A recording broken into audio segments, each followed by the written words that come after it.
he leído muy poco sobre autismo, casi siempre, o sea, lo que un poquito sé más es de trastorno de déficit de atención, Sí, pero es que siento que a veces se puede llegar a confundir. Bueno, es que yo le pregunto porque una amiga fue apenas a hacerse un electroencefalograma y siempre la habían detectado como TDAH, ¿no? Y ahora que fue como otra vez con el psiquiatra, le interpretó como este estudio y le dije que posiblemente tenía como autismo, pero como en un grado menor. Y yo dije, ¿en qué momento puedes llegar a confundir un TDAH o un autismo? Porque siento que ya el TDAH, pues siento que la mayoría de las personas lo tenemos, pero el autismo, bueno, o sea, no es lo ideal, ¿no? Pero pues pasa. Y el autismo es como hasta más, mm, como, como un poquito más fuerte, ¿no? Por ejemplo, yo tengo TDAH diagnosticado y ningún medicamento me resultó.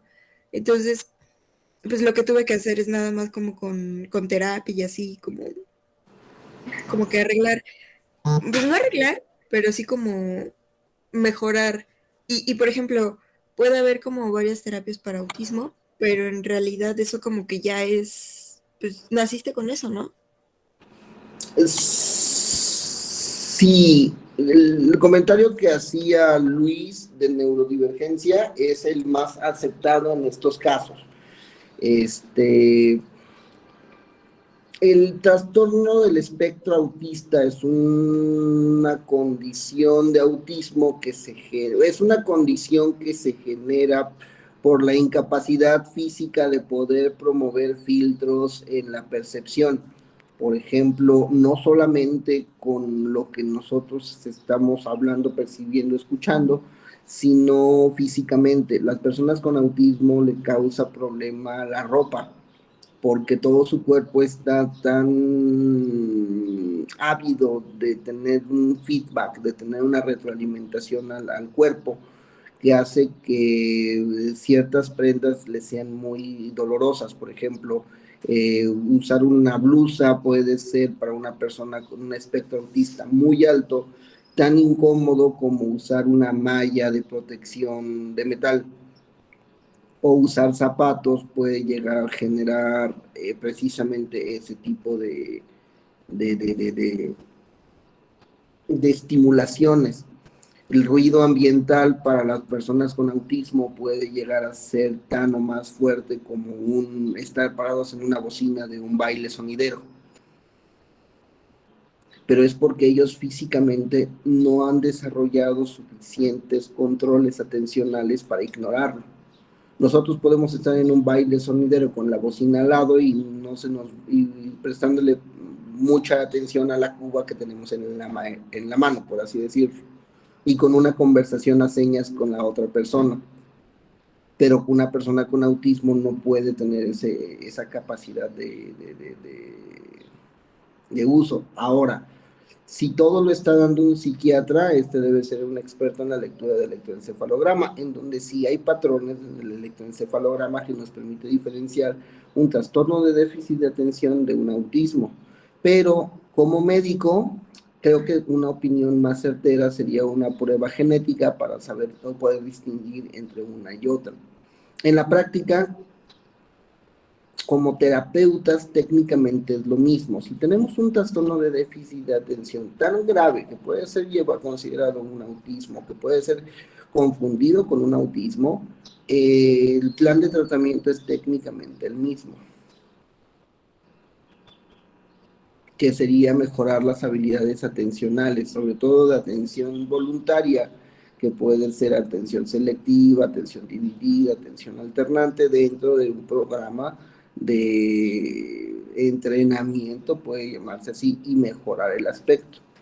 El medicamento que en su momento se te dio, puede ser, hay muchos. El más, el más utilizado para casos medianos es metilfenidato. ¿Por qué? Porque eso permite que las capacidades atencionales mejoren, o sea, que podamos estar concentrados en algo, que nuestro foco atencional sea más fuerte para poder evitar tener la estimulación de otros analizadores. ¿Me explico? Sí, profe. Por ejemplo, ¿y dónde se hace la prueba genética? Se puede pedir en cualquier laboratorio, hay un Chopo donde se tiene como ciertos perfiles. Pero repito, a la práctica el psicólogo debe de tener como esas habilidades para poder ofrecer un tratamiento eficiente de la atención, de un tratamiento de proceso atencional. Pero si no existiera, pues sí hay que buscar a alguien que pueda ofrecerlo. Oiga, profe, ¿qué consecuencias trae, por ejemplo, si te ponen un tratamiento de autismo y nada más, o sea, y tienes como TDAH, pero te lo diagnosticaron mal? Mm, son consecuencias más de tipo psicosociales. ¿Cómo les explico? Mm, Cuando están en la parte clínica, es importante que ustedes tengan cierto, ¿cómo explicarlo? Cierto criterio para saber cómo se mejora la situación de recepción del paciente.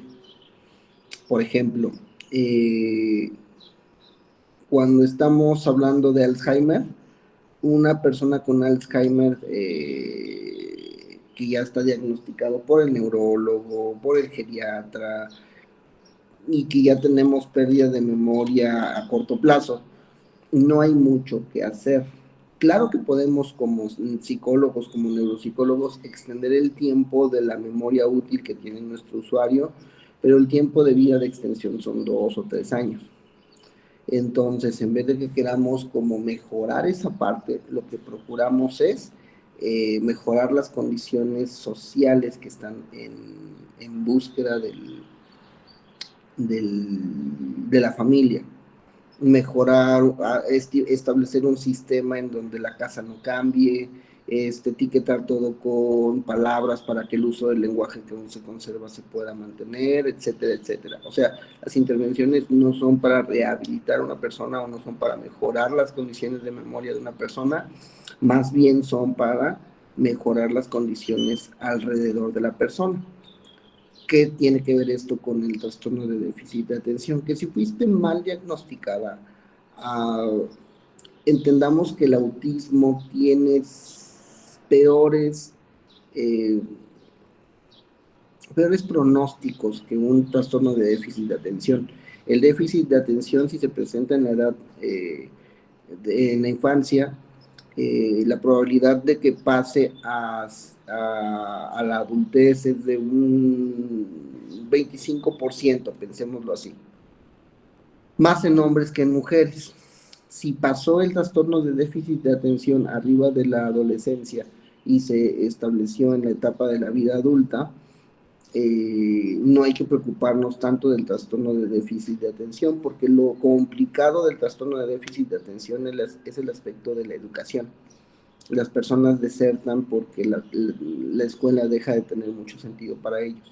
Como si estamos hablando de un trastorno fuerte, o sea, de un trastorno que se está manifestando amplio, severo, el manejo de la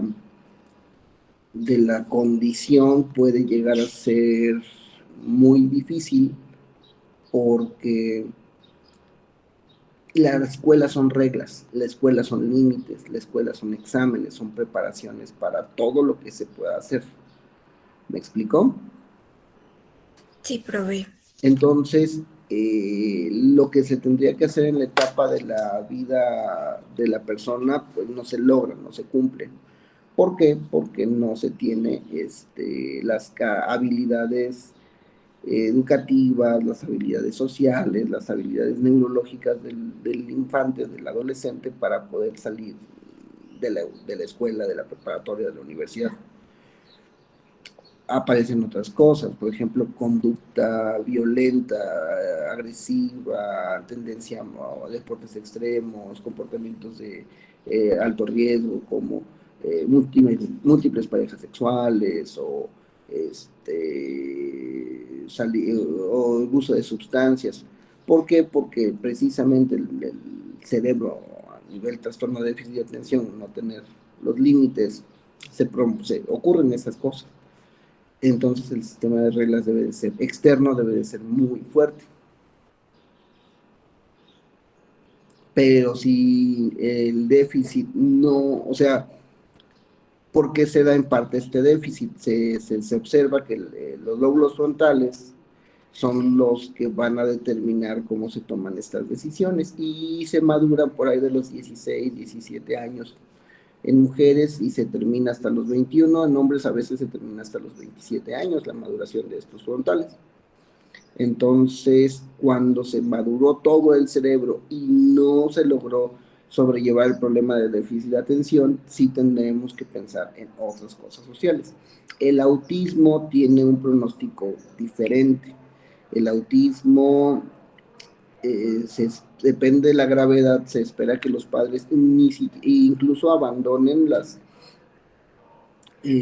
¿cómo explicarlo?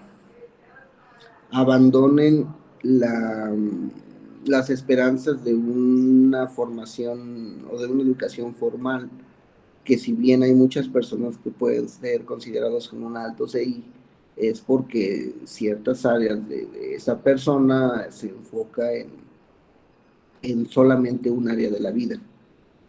Pero un autista necesita desarrollar muchísimas otras: convivencia, socialización, atención como uso de pareja. Hay muchas cosas que necesitaría desarrollar una persona con autismo que a veces no se cuenta.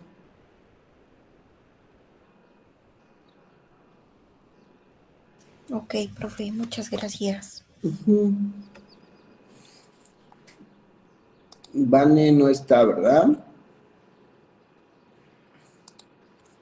A ver, espérenme tantito.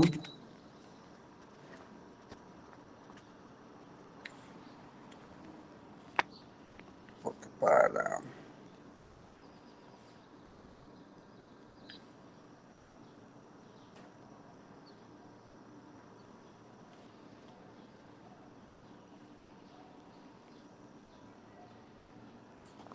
para acabarla.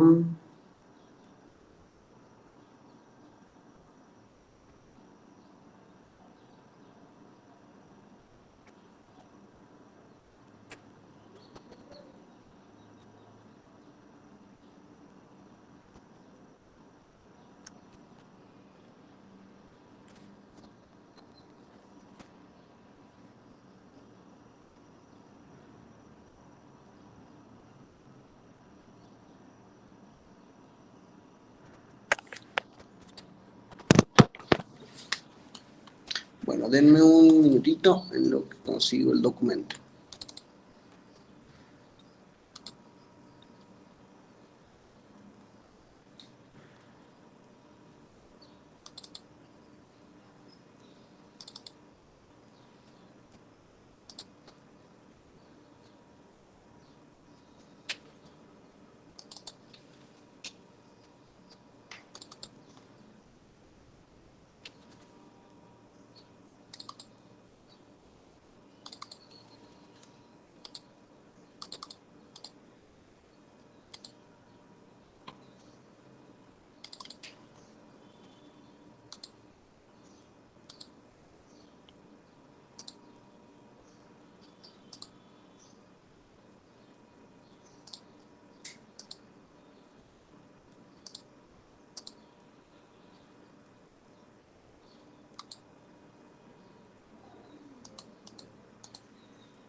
Aquí está la parte donde nos estábamos quedando al share, ¿verdad? Pudimos revisar antecedentes personales no patológicos, antecedentes heredofamiliares, pudimos revisar, pongo esto un poco más elevado,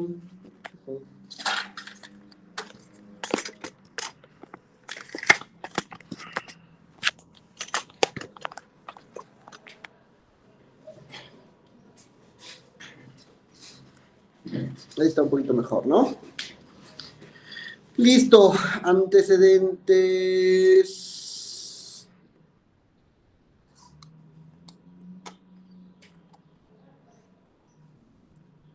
personales no patológicos, heredofamiliares, personales patológicos y el padecimiento actual. Hasta este momento, en la descripción de la historia clínica, ¿alguna duda?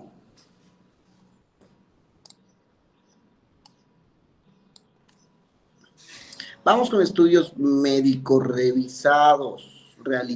¿Cómo creen que quedaría el desarrollo de la entrevista en estudios médicos realizados? Recordemos una cosa, muchachos. Este es un machote del ejercicio que se tendrá que entregar al finalizar el semestre. Esto nos va a poder permitir redactar, escribir y organizar lo que se necesita ir planteando para tener la información sistematizada de la intervención que hagamos con un paciente. ¿Sale? El ejercicio consta de que van a buscar un niño, van a buscar un adulto, van a aplicarle una serie de pruebas que iremos viendo a lo largo de la clase y que va a redactar un reporte. Entonces, vamos a revisarlo poco a poco y sistemáticamente para que no nos quedemos con la duda de lo que tendríamos que ir planteando o no. Entonces, en el cuarto segmento, hay que ver qué estudios médicos están presentando. ¿Qué estudios médicos creen que podrían complementar su uso diagnóstico o su uso de la impresión diagnóstica con las personas, chicos?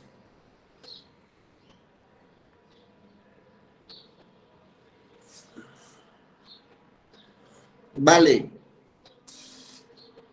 ¿Cree que sea correcto que se adjunten algún archivo de, no sé, de alguna consulta médica por algún síntoma físico que esté relacionado? Ajá, los síntomas físicos son importantes.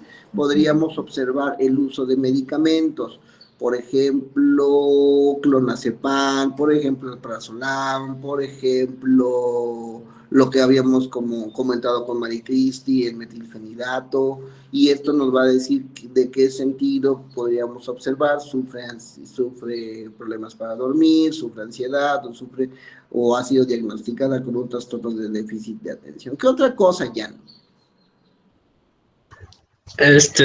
Como o sea, que haya ido como con el neurólogo o algo por el estilo, o también como de alguna cosa como cerebral o en el sistema nervioso y cosas más como de médicos, pues. Exactamente. ¿Y qué pruebas vamos a esperar de los médicos? La más básica, la más ordinaria, la más estándar que podemos esperar, se llama electroencefalograma.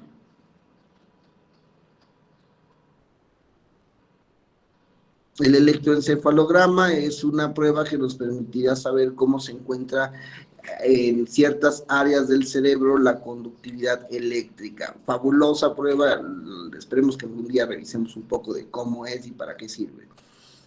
Podríamos estar viendo a lo mejor algunas placas, entre ellos del área de la cabeza, que nos permitirían observar las formaciones de las estructuras de calcio que podemos ir observando, así como algunos tejidos.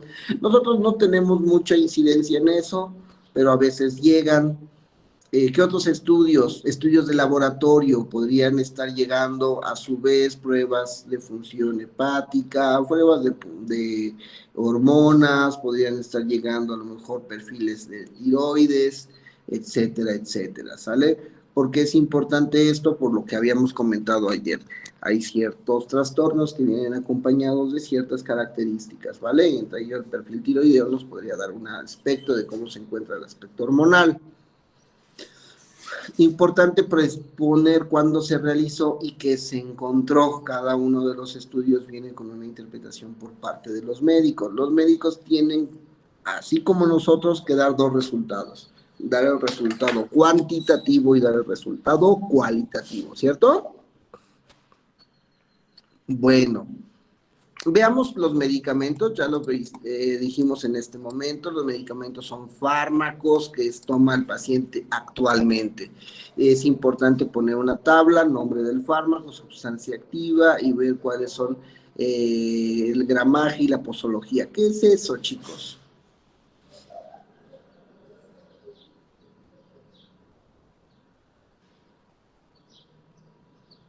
El gramaje es un poquito obvio. Paracetamol de 500 miligramos, va.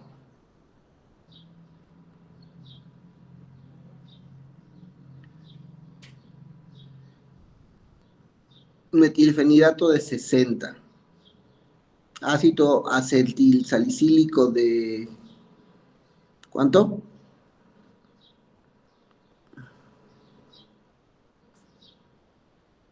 Un gramo.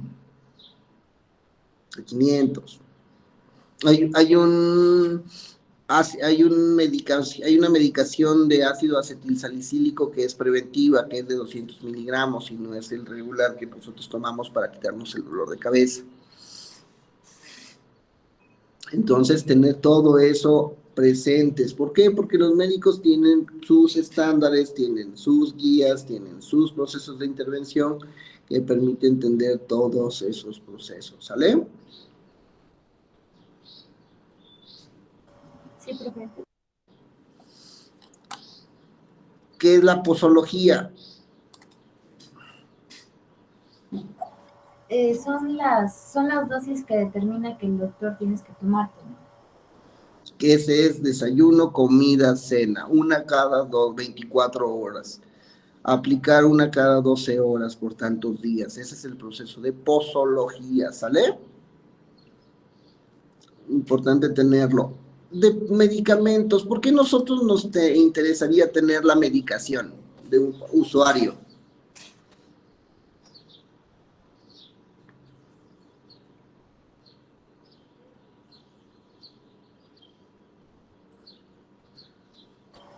No sé si esté en lo correcto, pero podría ser para verificar, o bueno, para checar qué tan, no sé si qué tan grave sea la afección que sufre, o cuánto tiempo tiene tomando, o no sé.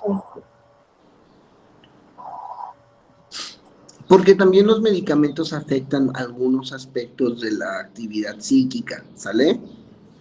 ¿Qué pasaría si ustedes de repente encuentran un usuario que está tomando mucha vitamina? Vitamina B12, vitamina B6, vitamina D, vitamina E, colágeno, y que además tiene inyecciones de ácido hialurónico, y que además toma vitamina C y efervescencias? ¿Qué pasaría? ¿Cómo lo pueden ir entendiendo ustedes?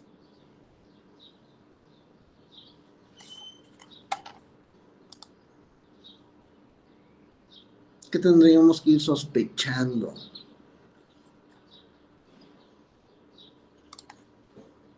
Que tiene alguna deficiencia, porque, pues, ¿por qué estaría tomando tantas vitaminas? Él reporta que las toma, pero no se ve que haya ido con un médico que se la recetara. Bueno, entonces debemos de ir observando cierto perfil que pueda estar involucrado con alguna dependencia de sustancias, con alguna ansiedad generalizada, con algo nos está diciendo la cantidad. ¿Por qué? Porque está tomando mucho sin receta, ¿no? La automedicación es un problema en nuestro país, y digo, a veces se entiende cuál es el objetivo de esta automedicación. La mamá de la tía dice que para quitar esa roncha utilizó esa crema, ¿no? Pero no necesariamente tengamos como esta parte obvia, no la obviemos, ¿va? El uso de paracetamol hace que ciertas decisiones se tomen sin mucha reflexión. Cuando nosotros, cuando las personas toman cierto medicamento para descansar a la mañana siguiente, puede encontrarse síntoma de abstinencia. O sea, es un proceso amplio, es un proceso largo, ¿va? Que tendremos que ir checando. Pruebas aplicadas. Vamos a ver. Nos dice, justificación de las pruebas empleadas, breve descripción de las mismas, número de sesiones de evaluación y duración de cada una de ellas. Chicos, ¿qué tiempo necesitamos para aplicar una batería de pruebas psicológicas?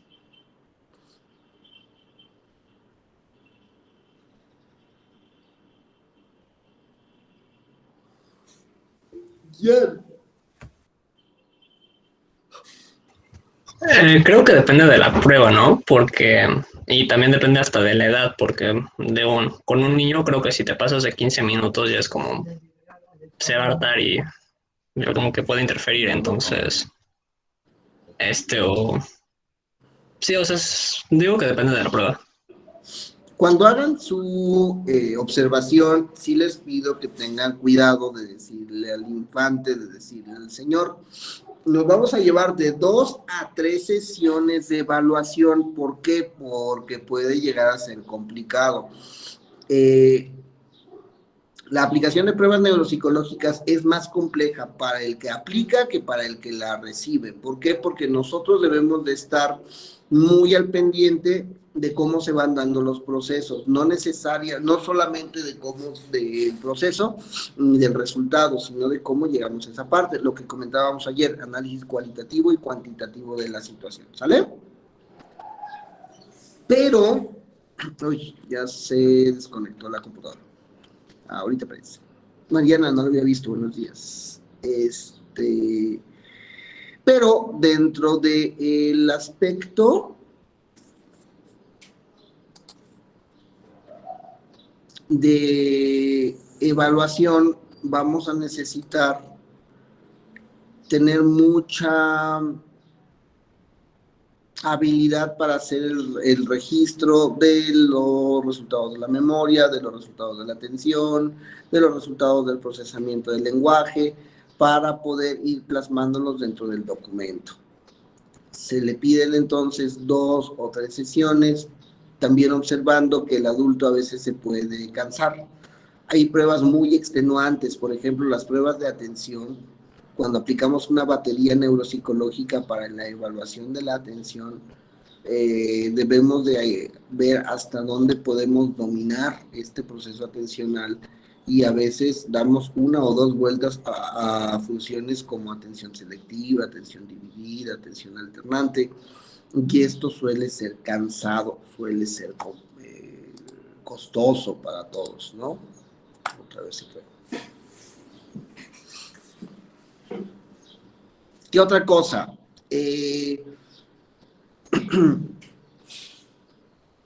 Dice que se necesita una justificación. ¿Cuál sería la justificación? América, buenos días. ¿Cuál sería la justificación?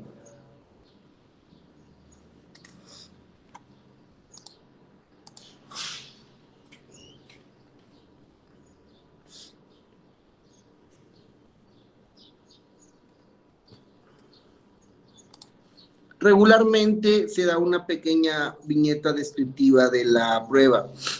El paciente sufre por situaciones de no encontrar artículos personales, una duda de qué tan estructurada se encuentra su memoria y pedimos que existe una evaluación con el neuropsi, que sí, es de la doctora Ostrowski, que sí va a evaluar el proceso de memoria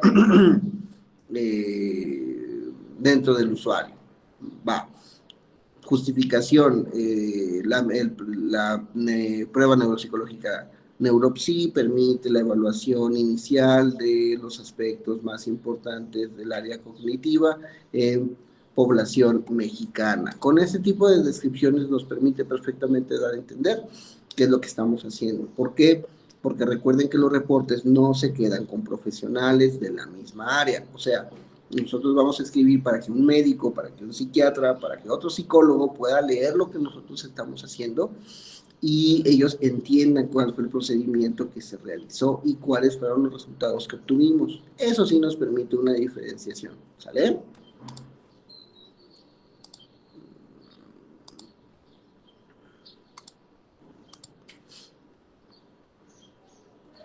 Ay, sigue sin conectarse bien.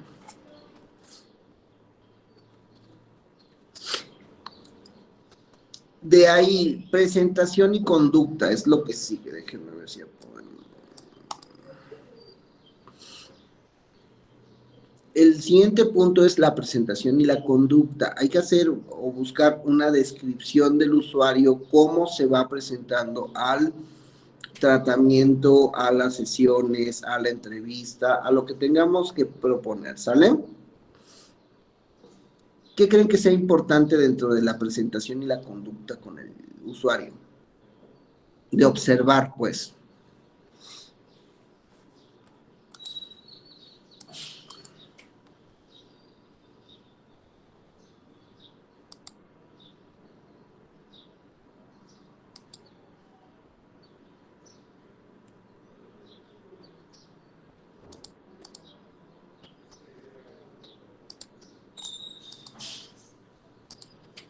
Yo te que ahí me...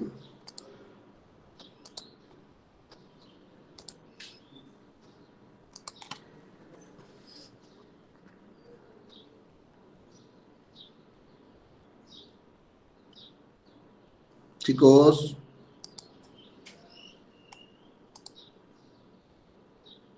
No sé si sea muy obvia mi respuesta, pero poner como, bueno, primero explicar cómo es que llegó el paciente y si hubo algún efecto en su conducta después de las pruebas que se hicieron.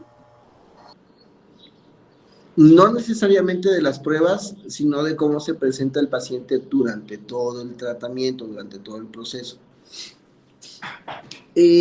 Hacía un comentario René hace rato. Oye, yo con un niño no puedo atenderlo más de 15 minutos porque el niño se distrae. No, en la práctica sí un niño puede aguantar 40 minutos si es que nosotros somos hábiles en el momento de sacar la información que necesitamos. Pero en eso tiene razón. Ver cuál es la disposición, ver cuál es la intención, ver cuál es el compromiso que tiene la persona para el proceso de evaluación es importante durante todo el proceso de entrevista y de este reporte que vamos a ir generando. Uno de los aspectos más claros para observar cuál es la disponibilidad que tiene la persona a la aplicación de pruebas o a la intervención terapéutica es su puntualidad, cómo está llegando. Llega 5 minutos antes de la cita, hace espera, llega después, cancela, y todo eso es importante de plantearlo. ¿Por qué? Porque eso nos va a decir con qué tantas ganas está haciendo el procedimiento. El masculino de 17 años de edad agendó 3 veces, manifestando tener problemas para 1, encontrar el consultorio, 2, el transporte, 3, la mamá no lo quiso traer. Entonces, esto ya nos está diciendo pues que el muchacho deja a la larga o deja muy para atrás la responsabilidad de su evaluación neuropsicológica, incluso psicológica, ¿eh? ¿Cuál es la complexión? ¿Es una persona corpulenta? ¿Es una persona enclenque? ¿Es una persona que tiene una talla adecuada? ¿Es una persona que usa sus atributos físicos para imponer, etcétera, etcétera, etcétera? Edad cronológica y coincidencia con la edad aparente. Esto es importante porque nos va a ir permitiendo criterio clínico. ¿A qué se refiere edad cronológica y coincidencia con edad aparente? Samani.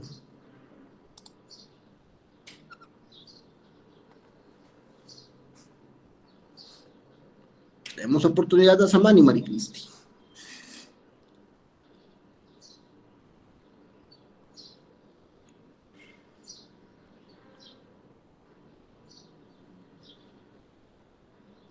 No apareció Samani. Mari Cristi. Por ejemplo, en la madurez, si una persona tiene 15 años, puedes decir, pues todavía no es una persona que tiene como su madurez hasta en su cerebrito, entonces puede llegar a tomar, ¿no? No, la interrumpo. Okay. La edad cronológica y coincidencia con la edad aparente tiene que ver con la pinta en que nosotros estamos observando al usuario. Por ejemplo, imagínense un niño de 8 años que sin ir a una boda, festival, etcétera, etcétera, anda de traje y corbata para estar en su casa del diario. ¿Eso es normal? ¿Eso es regular?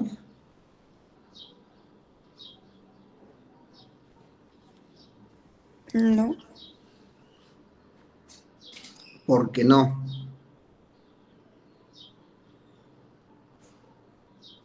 A menos que tenga como una fiesta todos los días.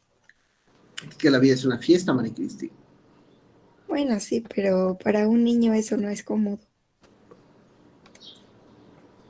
Y en donde se le va a observar a ese usuario una edad aparente mayor, de 12, de 11. Y eso en general es algo de lo absurdo, ¿me explico? Pensemos en otras cosas. Una niña de 9 años que anda con minifalda, con top, con zapatillas y maquillaje.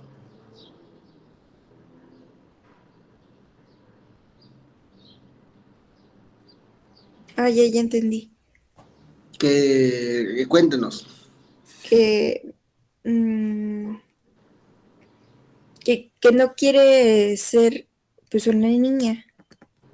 En ese caso se describiría como que la infante mantiene vestimenta no adecuada para la edad cronológica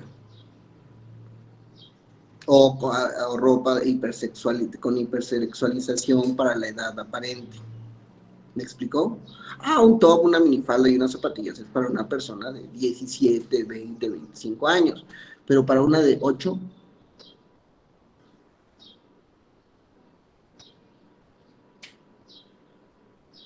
va del contexto, corta de lo adecuado, ¿me explico? La edad cronológica en coincidencia con la edad aparente, no solo, esta cosa no entró, no solo tiene que ver con la ropa y el aspecto físico, sino también con rasgos de la edad. Por ejemplo, sin conocer la edad de René, ¿René podría poner su cámara? Sí, claro, dame un segundo.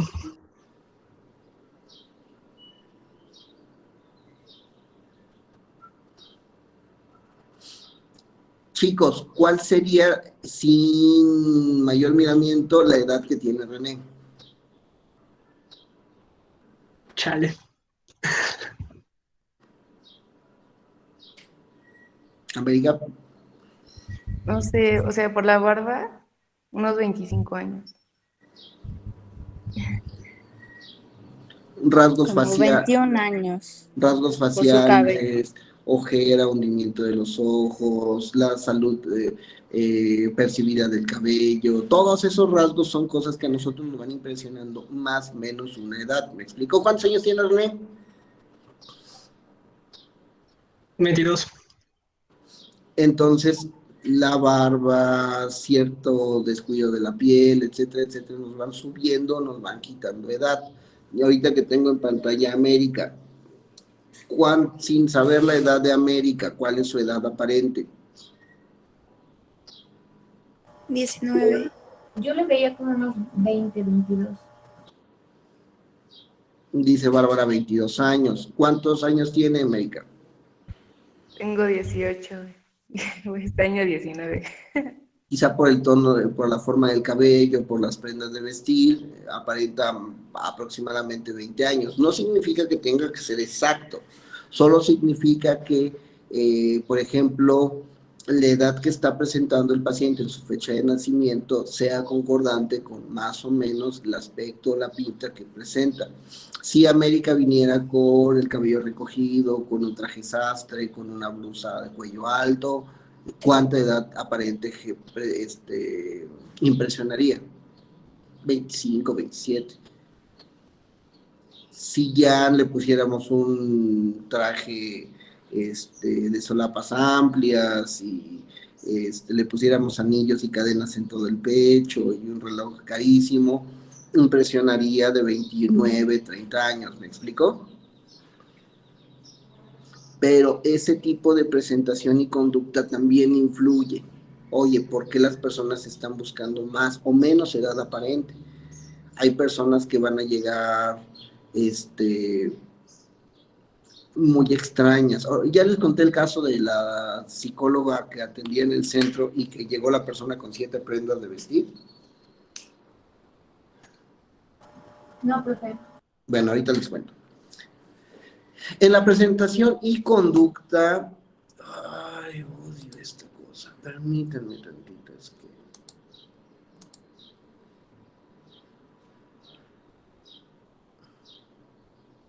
Por venir a las carreras dejé mi computadora en la casa. Saqué el coche y donde regularmente tengo todo, entonces estoy usando la de la oficina. Bueno, higiene y aliño. ¿A qué se refiere la higiene y el aliño?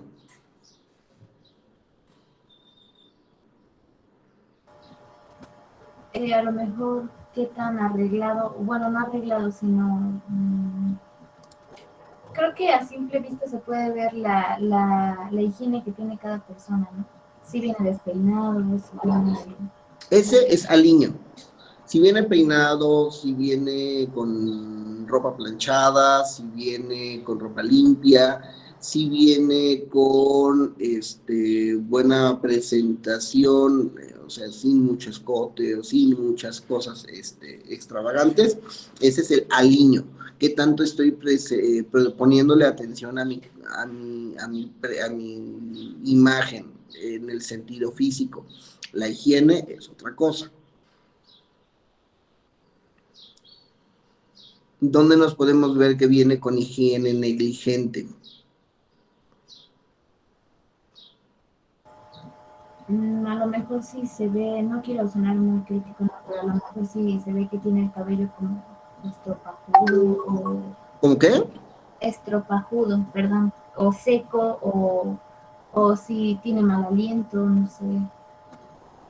Si huele a pies, si tiene olor de sudor, si viene con una halitosis importante, si viene con... Todo eso cuenta, porque repito, son situaciones que nos permiten a nosotros entender a las personas. Ay, es que los tengo en la pantalla, pero en esta pantalla tenemos a más conejillos de India que le podemos preguntar, pero no entra la pantalla porque me odia mi equipo de cómputo. Pero, Leilani, ¿cómo se vestiría para ir a la iglesia en un día normal, estándar?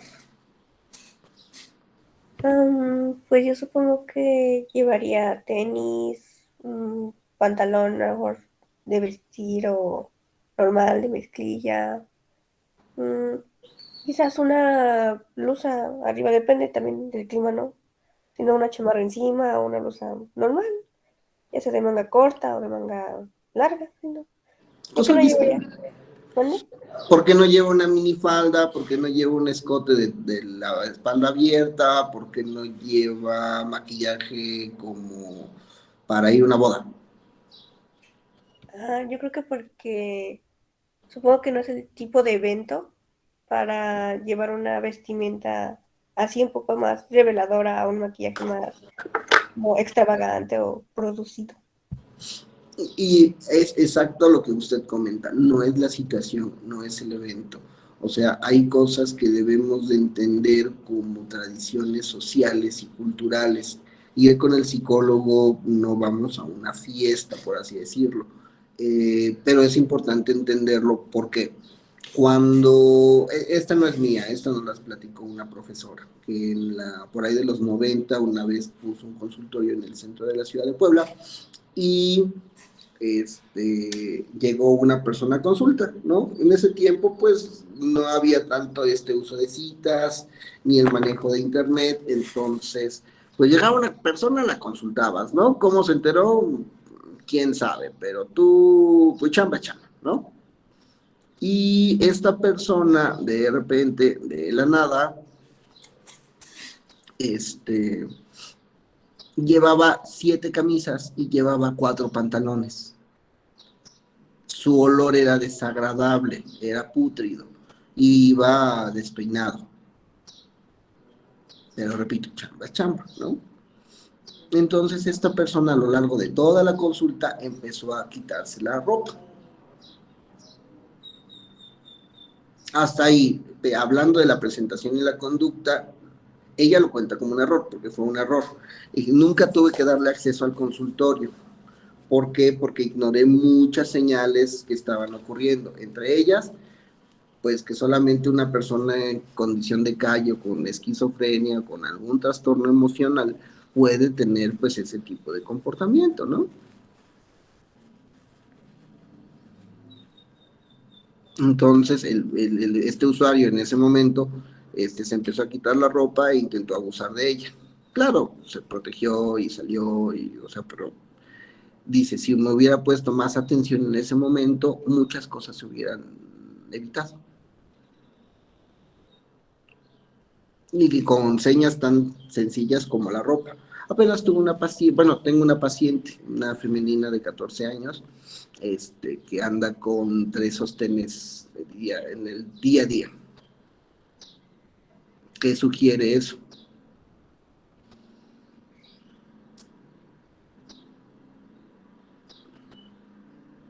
¿Cómo? O sea, ¿se los cambia o los No, tiene puestos los 3? tiene puestos los 3. Ay, no sé. América. Tal vez por seguridad, no sé, algo así. Tal vez estoy equivocada igual, ¿no? Pero pues se me vino eso a la mente. Va a ser una tarea que me van a tener que decir el próximo jueves. Psicología profunda. Porque una chica de 14 anda con 3 sostenes puestos. Así, 1, 2, 3. 3 diarios, así. Jan, Jan. Supongo que por toda esta parte como de tratar de aparentar más edad. Va por ahí. Alejandra. Pues tratar de aparentar algo que no tiene a lo mejor, como preocuparse mucho por su apariencia o algo así, o tener como muchos complejos en ese sentido y buscar la manera de hacer, no sé, hacer que, como que resaltar más esa parte de su cuerpo. Ok. Vania. Pues igual, o sea, como dijo Ale, como aparentar que tiene más gusto. Por la apariencia. Algo un poquito más profundo. Hipoteticen, porque yo ya me sé la respuesta, o sea, y sé la respuesta porque por algo se internó. Maricristi, ni siquiera ahorita les acabo de contar el chisme. Bueno, no sé, lo primero que se me viene a la mente es que tal vez en alguna ocasión la tocaron sin su consentimiento y para no, pues, volver a ser atacada y no sentir como en la piel, poner como varias copas, varias capas de ropa en esa área.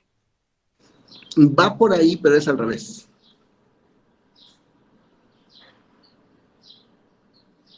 O sea, me gusta la profundización de su comentario, es lo que estamos buscando, hipotetizar porque una usuaria se pone muchos sostenes. Usted dice, a lo mejor hubo abuso en la infancia. La chica tiene 14 años, vamos por ahí. Había levantado la mano, no, Vania, ya os pasó. Vania, ¿verdad? Sí, la volví a levantar. O sea, entonces en el caso contrario sería así como, es una chica que no se ha desarrollado físicamente. Tiene problemas en su imagen, en general tiene una pequeña laceración en el rostro del lado izquierdo, que es muy evidente. La paciente presenta retraso cognitivo leve, diagnosticado con USAER y todo.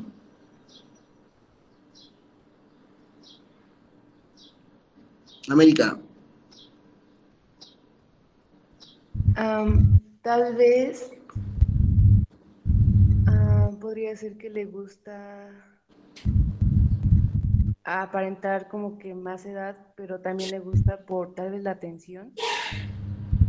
¡Ay! Me gusta su forma de pensar, América. Usted va ganando en este momento. Alejandra. Bueno, yo pensé que como usted le dijo a Mari que era como lo contrario, pues que lejos de que era por un abuso y que ella quería evitarlo, o sea, ella quería provocar algo. ¡Ay! Disculpa, América. Alejandra está ganando por 2 cabezas en este momento. Sí, a ver, cerremos con René. René. Pues casi lo mismo que dijo Ale, o sea, quiere desviar la atención de su cara. Entonces, por eso más escote tal vez. Usted se fue muchísimo más profundo, pero aún así creo que Alejandra se queda con el premio. Sí, la usuaria es una usuaria que tuvo problemas en casa, se escapó, tuvo alerta Amber y llegó con nosotros por imposibilidad por parte de la familia de llevar una crianza. Ella se graba y saca fotos y videos y se mete en chats de sexo, exponiéndose. Y el problema es que es una menor de edad. Entonces la familia tiene problemas para hacer eso y aunque le niegan el celular cuando se lo dan para que tome clases, pues aprovecha, se mete al baño y pasa esto, ¿no? Entonces sí, ahorita la tengo en situaciones disciplinarias, por así decirlo. Uh-huh. Pero pues o sea, con nosotros es más que lógico que pues se presente y se presenta con esta situación. ¿Por qué? Porque pues, está hipersexualizada la chica. No hay rasgos de abuso. No se hicieron las pruebas. En general no. Antes de nosotros se hizo un peritaje psicológico por parte de la fiscalía porque como fue una desaparecida, bueno, como se perdió 3 días, la dieron por desaparecida y cuando llegó la tuvieron que evaluar. Pero no hay condiciones de abuso. Solo hipersexualización. Mari Cristi. Pero pues también como el sexting puede llegar a ser como un abuso, ¿no? Cuando ella se mete a las páginas y ella se expone sin opción de que alguien más esté como haciendo esto. O sea, abre chat porno y ahí. Y la familia lleva casi 1 año y medio evitando y haciendo todo lo posible para que no pase, pero repito, los celulares se volvieron necesarios estos días. Qué difícil, ¿no? O sea, y más que nada porque como es una menor de edad en donde se debe de evitar cualquier riesgo, digo, al final del día es el ejercicio de la sexualidad, pero sigue siendo una menor de edad. Tiene problemas, se masturba 3 o 4 veces al día, en donde, en público, entonces, en su casa, entonces por más que intentan la familia decirle esto es en privado, a puerta cerrada, con tu privacidad, pues la chica, en parte también por su retraso cognitivo, no entiende completamente. Uh-huh.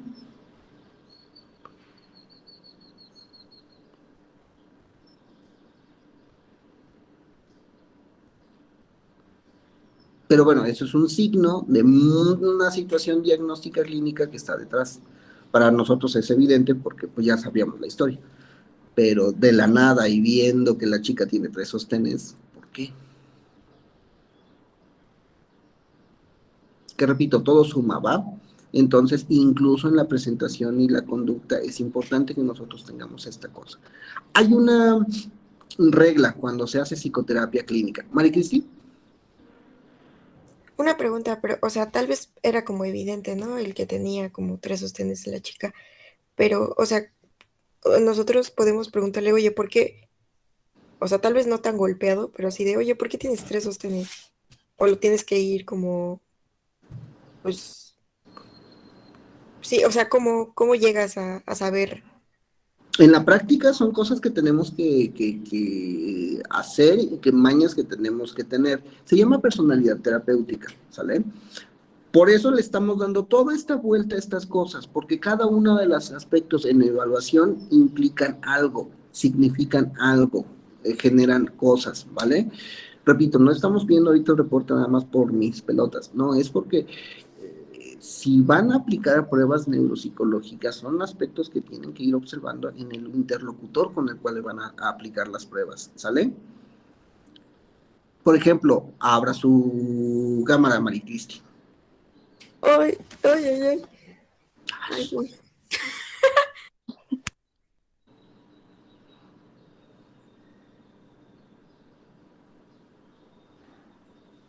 Claro. En este caso, y debemos de estar calmados y debemos de estar tranquilos para poder hacer esas cosas, chicos, no se preocupen.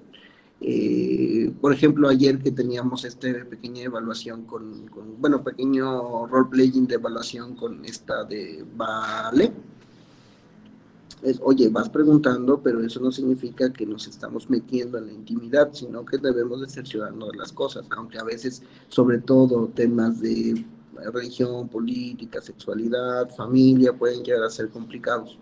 Por ejemplo, Maricristi, qué bonito color de cabello tiene. ¿Qué color es? Castaño oscuro. Se ve como violeta. ¿Por qué se lo puso ahora castaño? Ay, es que es una lata tenerlo rojo. Se despinta en un día. ¿Y por qué se lo pintó rojo? Porque era mi etapa de rebeldía. Así de simple, así de sencillo, ¿me explico? No somos intrusivos, no somos incisivos, no hacemos comentarios inadecuados, simplemente es, oye, ¿por qué? ¿Cómo? ¿Cuándo? Al final del día, en cada caso que tenemos enfrente es una situación hasta de curiosidad por parte de nosotros, es intentar conocer a alguien. Yo veo una foto de Marie Cristi con el cabello rojo y veo una ahorita y eso hace algo, entonces podemos ir abordándolo. Oye, corazón, ¿por qué tienes 3 sostenes? Tan, tan. Si nos da una respuesta que no se hace lógica, oye, ¿por qué? ¿Y por qué? ¿Y por qué? Así hasta que persigamos los aspectos que nos permiten a nosotros entender la coherencia de lo que estamos viendo. ¿Me explicó? Aguas. Consejo dados sin preguntar es agresión, ¿eh? O sea, si nosotros vamos dando nuestras opiniones, si nosotros nos vamos haciendo nuestras formaciones hipotéticas de todo lo que está a nuestro alrededor, solo vamos a quedarnos sin amigos, sin parejas y sin vida. Eso solo se hace en consultorio y si les pagan, nada más. Valeria.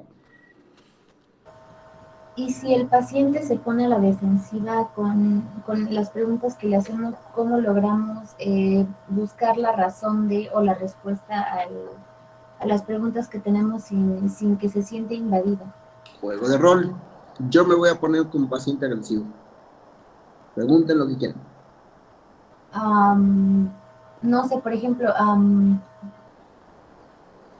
bueno, tomando en cuenta el caso que había dicho de la chica, si le preguntamos por qué usa 3 sostenes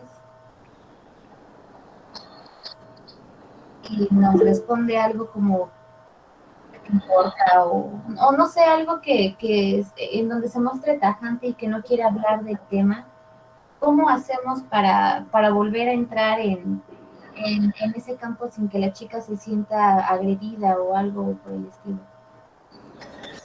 Hay muchas respuestas para eso, vale. De hecho, eso solamente pasa en el momento en que te ocurre. Y a veces los juegos de rol nos ayudan. Ale.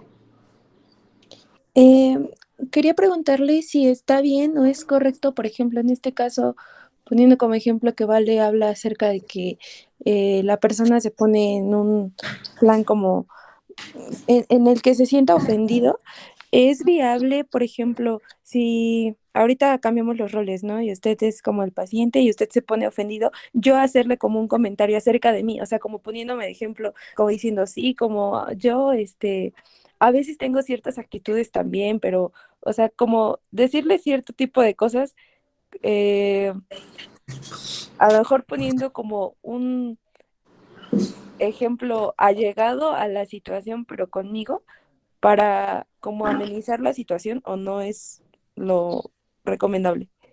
Creo que en la práctica es muchísimo más sencillo, ¿eh? No se preocupe. Con Vale, me quedé que me iba a hacer un ejemplo de rol. Pensé que íbamos a complementar con usted el ejemplo de rol, pero bueno, pongámoslo de esta forma. Hágame una pregunta, Alejandra. Yo me voy a poner pesado, pero hágame una pregunta, lo que sea, De cualquier situación. de cualquiera. Juego de rol. Ok, a ver. Este, ¿Y por qué? Ay, no sé, profe, espere. ¿De Vale. lo, de lo que sea? Ah, bueno, vale, vale. Ay, perdón, no sé, ahorita que usted estaba comentando, bueno, yo lo vi un poco estresado por el tema de su computadora, no sé si sea conveniente preguntarle, ay, no, suena muy, no, es que le iba a preguntar, ay, no, está muy tonta, no, mejor espérame, déjeme pensar. Dale, dale, vale. Es que le quería preguntar, pues porque se le olvidó la computadora, pero cualquier persona puede decir, no, pues andaba distraído, tenía muchas cosas que hacer, no sé, siento que no es la pregunta que tengo que hacer. Ese es un juego extraño en nosotros los psicólogos. Debemos de saber cuándo cerciorarnos de la respuesta, pero también debemos de aprender a hacernos ciertas suposiciones. No me gusta decir suposiciones, aunque lo son. Me gusta utilizar más el término hipótesis. Entonces, ¿por qué hipotetiza usted que yo soy un baboso distraído que se me olvida de todo? No baboso, pero a lo mejor sí un poco, pero a lo mejor un poco distraído porque ayer también había comentado que algo de que pues no había podido llegar a su lugar de trabajo para darnos clase y hoy se le olvidó la computadora. No sé, yo podría hipotetizar que a lo mejor está pasando por alguna situación en donde no le permite enfocarse en sus actividades diarias porque ese problema lo tiene muy, eh, ¿cómo se dice? Afectado, no sé. Se llama vida, y sí, pero hágalo ahora de una pregunta en donde regularmente usted esperaría cierta, ¿cómo se dice? Cierto rechazo. Porque lo que estamos ahorita hablando es del rechazo. Lo que estamos ahorita hablando es de cómo hacerle con una persona para que no sea susceptible o para que no se vuelva agresiva en el momento en el que nosotros exploramos. Lo que usted está pensando, esa hipótesis hacia mi persona, haga una pregunta. Yo me voy a poner a la defensiva y ahorita vemos cómo salimos.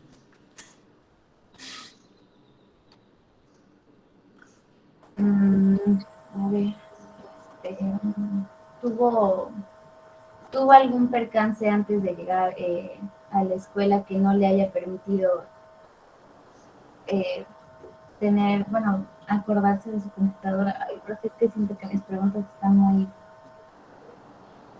o sea, que no tienen que ver, que no tengo que preguntar eso porque como usted dice, puede tener una vida, o sea, bueno, tiene una vida, ¿verdad? Pero no. Te clavas en tus propias suposiciones, solo hazlo, solo quítate la duda. A ver, ¿tuvo algún percance que no le permitió recordar que tenía que llevar la computadora para poder presentar a la clase sus diapositivas? No, yo estoy bien. De hecho, todo me sale bien. No olvido. Ok, bueno, lo noté un poquito, ¿Cómo salimos del atolladero, Mariquisti?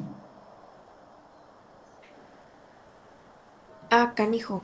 Bueno, es que yo noté que estaba como tenso porque estaba aquí como apretando la mandíbula, entonces no puedo decir que, que está completamente bien y está bien, a veces perder el control de las cosas.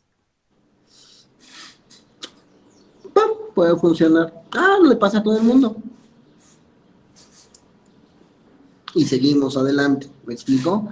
O sea, entiendo que en las entrevistas, que las primeras veces que nos acercamos con una bata o con un gorrito de psicólogo, puede ser raro porque ni nosotros nos sentimos a gusto, ni estamos enfrente de alguien que pueda hacerlo. Pero en la vida práctica, en la vida cotidiana es mucho más sencillo, ¿va? No se me preocupen tanto. Es simplemente sacarse de una duda. Pero a veces, por ejemplo, con Vale, que le da mucha vuelta a una pregunta sencilla, puede llegar a ser raro en el momento de evaluación, sobre todo cuando contamos con no más de 55 minutos para hacer todo lo que tenemos que hacer.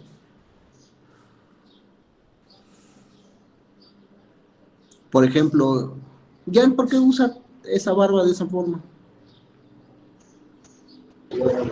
Porque no me quise rasurar.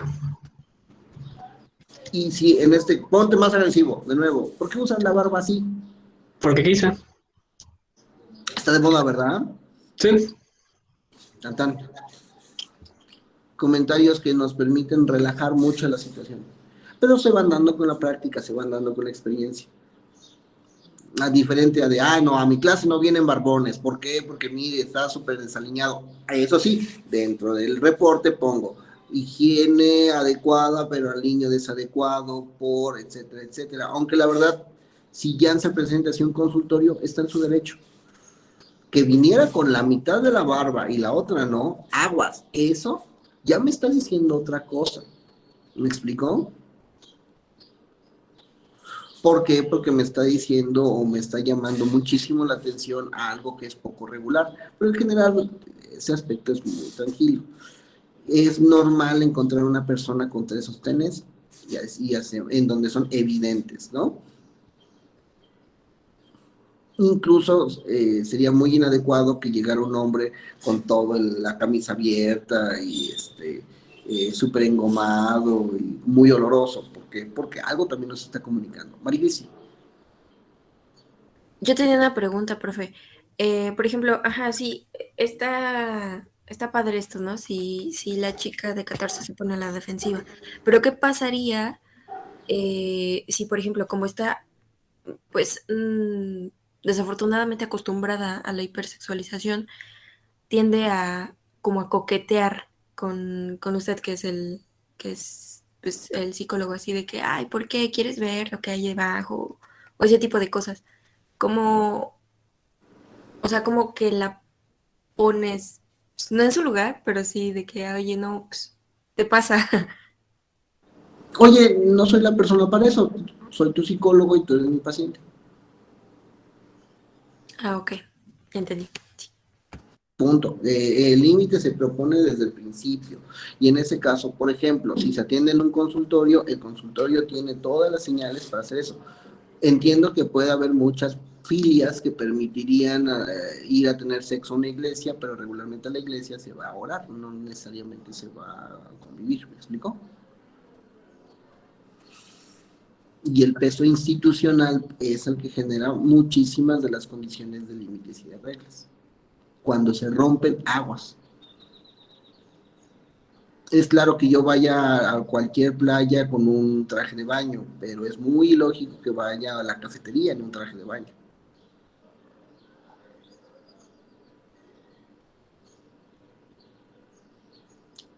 Bueno, uso de ayudas como silla de ruedas o bastones, aparatos auditivos, acude solo o acompañado, ¿sale?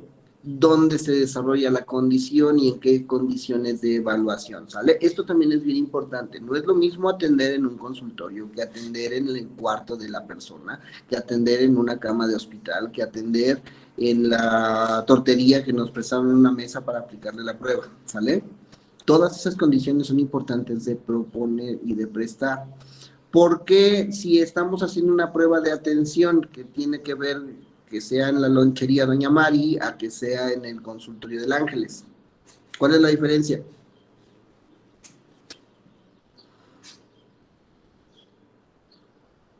Vale. Pues que el paciente no va a poder concentrarse como debe porque no está en las condiciones. Exactamente. Entonces, ¿qué creen? Si estamos haciendo una intervención psicoterapéutica y es en la sala de mi casa, o es en mi consultorio, o es en la sala de la casa de la persona, ¿habría mucha diferencia?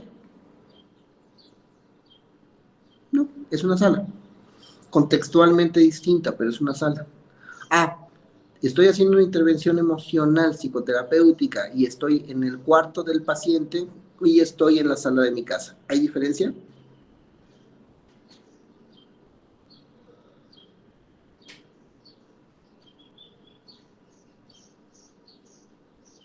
Mucha, ¿sale? Estoy en una evaluación neuropsicológica y estoy en la cama del usuario que está hospitalizado o estoy en el consultorio especializado para hacer la evaluación. ¿Hay diferencia?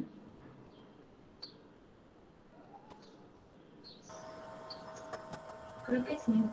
No, ¿sí? Sí, porque incluso esa diferencia hace que yo utilice unos instrumentos y no otros. Que si bien los dos son contextos clínicos, la evaluación a pie de cama es diferente porque yo no puedo utilizar el cuadrado, el transformer, el trangram, la hoja, o sea, tengo elementos muchísimo más reducidos para hacer estas evaluaciones. Recuerden que al final del día una evaluación es un proceso de información. ¿Ah? Comprensión de los motivos de la evaluación, nivel de la colaboración y actitud ante las pruebas. ¿Cómo voy a salir con una prueba que yo no quiero presentar? Definitivamente, América. ¿Por qué? Porque las personas, al no tener intenciones, puede llegar a ser, pues, desastroso la respuesta. Oigan, y si yo estoy muy nervioso en una prueba de memoria, ¿cómo me va a ir? Exactamente.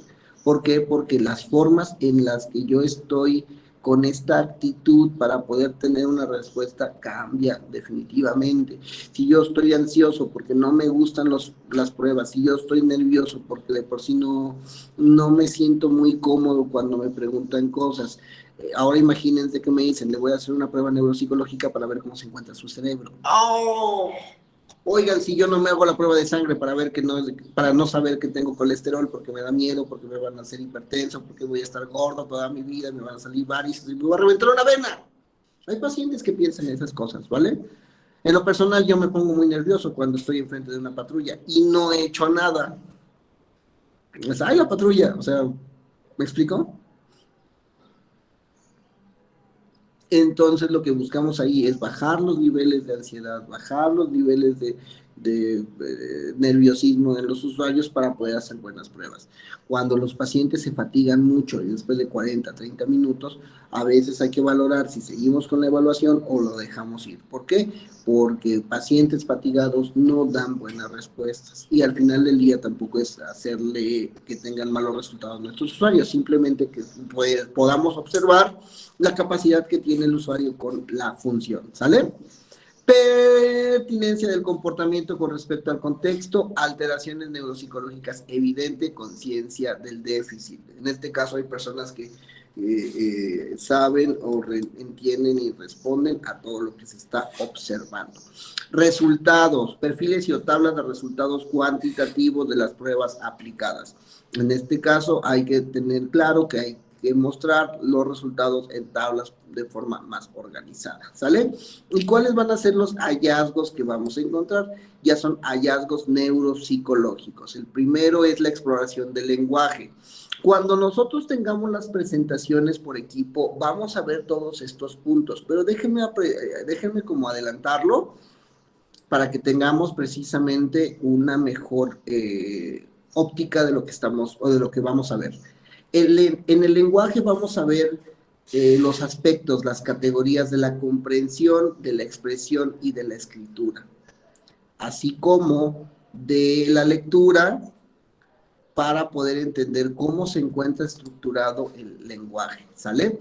La comprensión es el oído fonemático, la comprensión del significado de las palabras, el volumen de la percepción audioverbal, la comprensión de frases lógico-gramaticales complejas, la comprensión del sentido profundo del lenguaje. ¿Qué significa todo esto? Bueno, aspectos de entender que yo discrimino los sonidos, aspectos de entender que yo entiendo el significado de las palabras, aspectos de entender que yo puedo tener un volumen de palabras en mi cabeza, o sea, la capacidad de instrucciones, o también entender la comprensión de las frases lógico-gramaticales complejas, por ejemplo, saber cuándo una cosa es otra y cambia el sentido en el momento en que un sujeto se cambia, un adverbio se cambia, un verbo se cambia, ¿sale? Y comprender la situación del sentido profundo, o sea, incluso entender cuál es el sentido de las fábulas o cuáles las moralejas de las cosas que estamos planteando. ¿Me explico? En la expresión vamos a...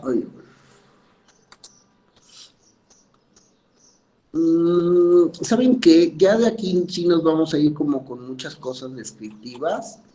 Vamos a dejarla acá, ¿sale?